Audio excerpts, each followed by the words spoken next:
Watch Symposium. I'm Austin, and this is like the 5th custom video for Robin. And if you haven't seen the other ones, links in the description, but we've been going through his watches. We've gotten to the last one, number 6, and this is part of a trio of Preceramic 5-digit GMT function watches. The other two, covered in previous videos, being the 16710 steel GMT Master 2 and its two-tone brethren, the 16713 root beer. All right, so we get to number 3. Here it is, the 16750 Explorer 2. Robin, are you trying to test me with these reference numbers? You're gonna have to do better than that, Robin.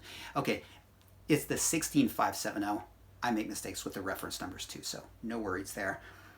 This is a 40 millimeter GMT function adventurers watch, right? Started out as a spelunking watch, and then now it's more of a instead of a in the earth kind of watch, on the mountain kind of watch, and it's a polar. It's an F serial, and F serials were produced 2003, 4, and 5. Of course, it's got a no holes case, solid inlink bracelet, and the Swiss-made dial with the Luminova, of course. Bought this on Chrono24 from a private seller, box, no papers, and that's how my Explorer 2, which is a Y serial from probably about 2001, came. Box, no papers, and papers, that's what you want, because once they're gone, you can't get those back. You can always replace the box though, but you can always get service papers in the future. That's the second best option. That's what I have. All right, he continues. It came with an authentication card dated 2019 from the previous dealer/seller. And he writes, it is my other daily wear. Yeah, as far as that authentication card goes, just hold on to it. I mean, it's provenance. It's a little bit of a paper trail.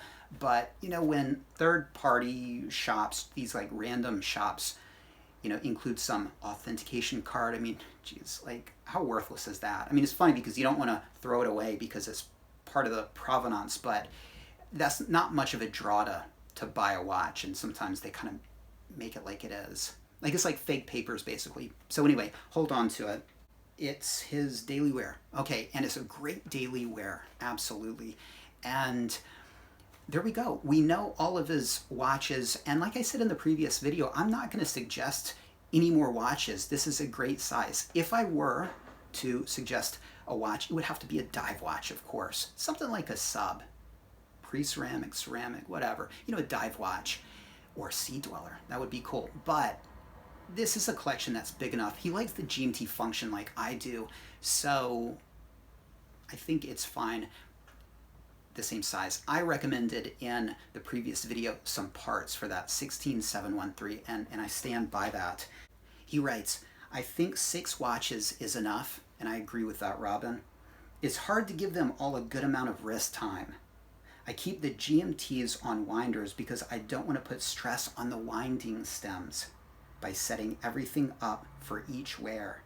I don't want to keep them in safety deposit boxes either. All right, so everybody has their different philosophy in caring for these watches. All right, for me, I like to have my watches serviced and then stretch out that service interval as long as I can. That's kind of a different subject, and it's actually related to the next video, which is about servicing, so we'll address that there. But he uses a winder. I don't use a winder. I have one. It's gathering dust. I'll probably never use it. And I have a philosophy, a wearing philosophy, I guess, of wearing my watches for weeks at a time, if not months. It allows me to really spend quality time with the watch and really appreciate it. And the added bonus of that is you're not getting into the crown as much. Now, somebody who has a different wearing philosophy and prefers to wear a different watch each day will, again, have to wind their watches. Now, these are tool watches. I don't think that's anything you need to worry about. I mean, think about the 6694. That was a manual wind watch, and people for years would unscrew the crown and wind it daily, and everything was fine. So these watches can handle it, but I hear where you're coming from, Robin, because I don't like to crack the crown either when I don't need to. I would just say that wear the watches how you want to. really wouldn't worry about winding it. All right, so when it comes to my watches, I do use a safety deposit box. It just sort of gives me peace of mind. And I stop by and I wind the watches once a month, and that's just to keep the oils from drying out and just keep the movement running. And that was some advice I got from a watchmaker. And so if you think about it, even if I don't wear the watches at all, and by the way, I think it's a really good idea to wear your watches because then it runs for more than just a winding cycle. But assuming I don't wear the watches, then they get unscrewed and wound 12 times a year. That's not much. So that's the way I do it. But we'll address the specifics of, that kind of thing in the last video. He talks about some mistakes here. He says, here's one mistake I've made in my collecting career. Cartier MC Tank Blue Dial. I thought I needed a dress watch. I don't either. It checked all the boxes. History, in-house movement, classic looks. It just didn't resonate with me. I didn't love it. I traded it against the 16710 and I lost 2,300 USD. Well, you're in a better place. Even at that loss, I'd rather be here than there. And it just goes to the way watches typically work. I mean, the way things typically work, you buy something and it's not new anymore and it loses value, and the older it gets, it continues to lose value. I mean, a lot of watches are like an iPhone, right? It's most valuable new, but the second you use it, less valuable, and then throughout the years it just becomes less and less valuable. And Rolex is different, and select models from different brands are special in that respect. But what's special about Rolex is that kind of across the board, that's the case. And is it a trend? Is it a bubble? It's a separate video. I don't think so, but some people do.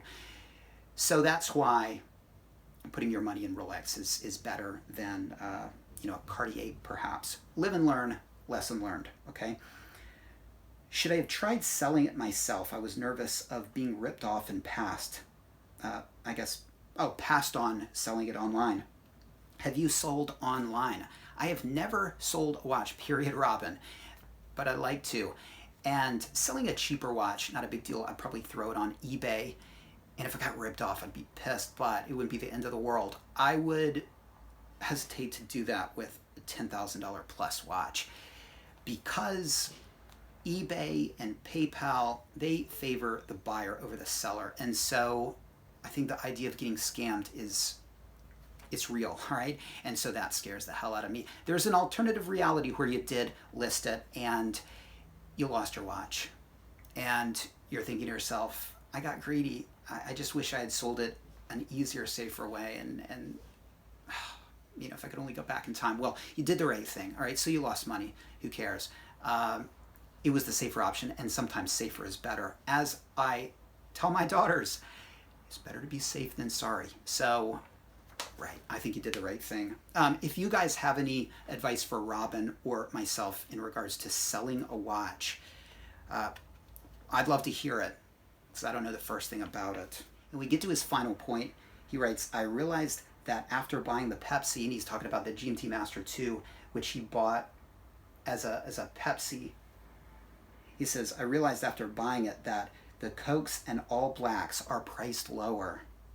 I didn't know you could get different inserts from the Rolex Service Center. Yes, it's not original, but how do you know that the well-worn one on the watch is? All right, so let's talk about that. And there is a price difference between the watches. I mean, everything can be the same, but if the insert is a Pepsi, here in Japan, that'll add about $1,000 to the price, as opposed to if it's a Coke or an All Black. Those are, I guess, the less desirable versions. And he brings up a great point, because you buy it here in Japan, the watch, an All Black, for example, like my P serial, you take it to RSC and you get the Pepsi insert for, these days, $200. All right, back in the day it was about $150, but now they've started adding a 40% charge to get that previous bezel insert back. So now it's about 200 USD. You can't do that in other countries. It depends on the country, I should say. So some countries are really strict about that. Vietnam, you can't change out the bezel inserts at all. All right. Other places you can, but you lose the older insert. So that's the way to do things.